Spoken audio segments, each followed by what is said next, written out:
ബൈബിളിൽ നാം കാണുന്ന ഏറ്റവും പ്രധാനപ്പെട്ട 3 യൗവനക്കാരാണ് ശദ്രക്, മേശക്, അബേദ്നെഗോ. പ്രവാസികളായി പിടിച്ചുകൊണ്ടു പോകപ്പെട്ട ഈ ചെറുപ്പക്കാർ തങ്ങളുടെ വിശ്വാസത്തിനു വേണ്ടി തങ്ങളുടെ ജീവൻ കൊടുക്കാൻ പോലും തയ്യാറായി. തങ്ങൾ വിശ്വസിക്കുന്ന, ജീവിക്കുന്ന ദൈവത്തെ അല്ലാതെ മറ്റാരെയും ആരാധിക്കത്തില്ല എന്ന് അവർ തീരുമാനിച്ചു. അതുകൊണ്ട് അവർ നേരിടേണ്ടി വന്നത് തീച്ചൂളയാണ്. തീച്ചൂള അവരുടെ മുമ്പിൽ കണ്ടപ്പോൾ ഈ 3 യൗവനക്കാരും ഒരുമിച്ച് പറഞ്ഞു, ദൈവം ഞങ്ങളെ വിടുവിച്ചാലും വിടുവിച്ചില്ലെങ്കിലും ഈ ദൈവത്തെ മാത്രമേ ഞങ്ങൾ ആരാധിക്കത്തുള്ളൂ. വിടുവിച്ചില്ലെങ്കിലും എന്ന് പറയുമ്പോൾ അതിനകത്ത് അവിശ്വാസത്തിൻ്റെ വാക്കുകളല്ല ഉള്ളത്.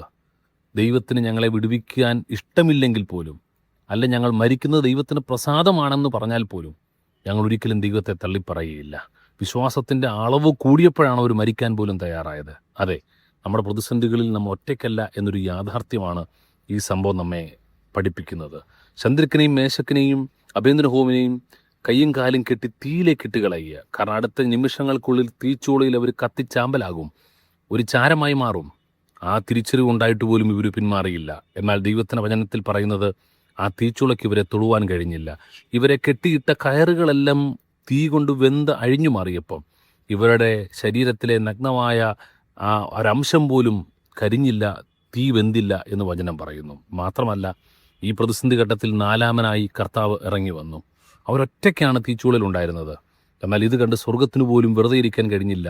ചില ചിന്തകർ പറയുന്നത് ദൈവദൂതന്മാരെ വിടുന്നത് അല്പം താമസം വരുമെന്നുള്ളതുകൊണ്ട്, അല്ലെങ്കിൽ തന്നെ ഇവർ വിശ്വാസത്തിൻ്റെ ആഴം കണ്ടിട്ട് കർത്താവായ യേശു തന്നെ, മനുഷ്യപുത്രൻ തന്നെ താഴേക്ക് ഇറങ്ങി വന്ന് തീച്ചൂളയിൽ ഇവരുടെ ഒപ്പം നിൽക്കുകയാണ്.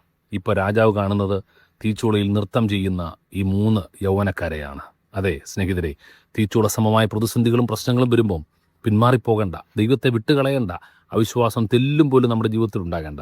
മറിച്ച് വിശ്വാസത്തിൻ്റെ ആഴം വർദ്ധിക്കണം, അളവ് വർദ്ധിക്കണം. കൂടുതൽ ദൈവത്തോട് അടുക്കണം, ദൈവത്തെ ചേർത്ത് പിടിക്കണം. പറയണം, ഈ പ്രതിസന്ധിയിലും എൻ്റെ ദൈവത്തെ ഞാൻ കൈവിടത്തില്ല, അവൻ എന്നോട് പറ്റിയിരിക്കും, അവനെ ഞാൻ വിടുവിക്കുമെന്ന വചനം പറയും. നമ്മൾ ദൈവത്തോട് ചേർന്ന് നിൽക്കുമ്പോൾ നമ്മളെ വിടുവിക്കും. 91 സങ്കീർത്തനം 14 വാക്യം മുതൽ താഴേക്ക് വായിക്കുമ്പോൾ ലഭിക്കുന്ന വാഗ്ദത്തങ്ങളുണ്ട്.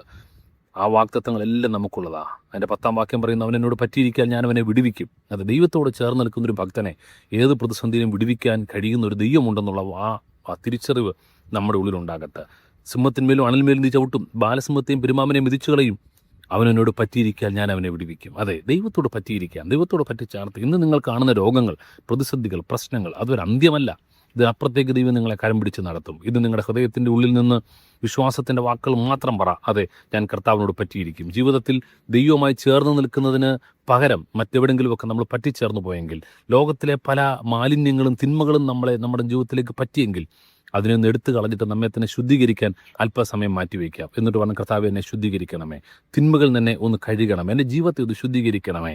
ആ തീച്ചൂളയിലേക്ക്, അതുകൊണ്ടൊരു വ്യക്തം പറഞ്ഞ, ദൈവം നമ്മളെ തീച്ചൂളയിലിടുന്നത് നമ്മളെ ശുദ്ധീകരിക്കാൻ വേണ്ടിയാണ്, വെള്ളത്തിലിടുന്നത് കഴുകി ശുദ്ധീകരിക്കാൻ വേണ്ടിയാണ്. അതെ, ജീവിതത്തിൽ എന്ത് സംഭവിക്കുമ്പോഴും അതിനകത്ത് ദൈവത്തിനൊരു പദ്ധതി ഉണ്ടെന്ന് തിരിച്ചറിഞ്ഞാൽ നിശ്ചയമായും ദൈവ പൈതലെ നിന്നെ വിടുവിക്കാൻ വേണ്ടി ദൈവത്തിൻ്റെ ദൂതന്മാർ ഇറങ്ങി വരും. ഇന്ന് നിങ്ങൾ നേരിടുന്ന സാമ്പത്തിക പ്രതിസന്ധി, ബുദ്ധിമുട്ടുകൾ, രോഗങ്ങൾ, ഒറ്റപ്പെടലെല്ലാം ദൈവത്തിന് അറിയാം. ഇതിൻ്റെ മധ്യത്തിലും ദൈവത്തിന് പദ്ധതിയുണ്ട്. നിരാശപ്പെട്ടു പോകേണ്ട, വിശ്വാസത്തിൽ ക്ഷീണിച്ചു പോകേണ്ട, ആത്മീയമായ ബന്ധം കുറയണ്ട.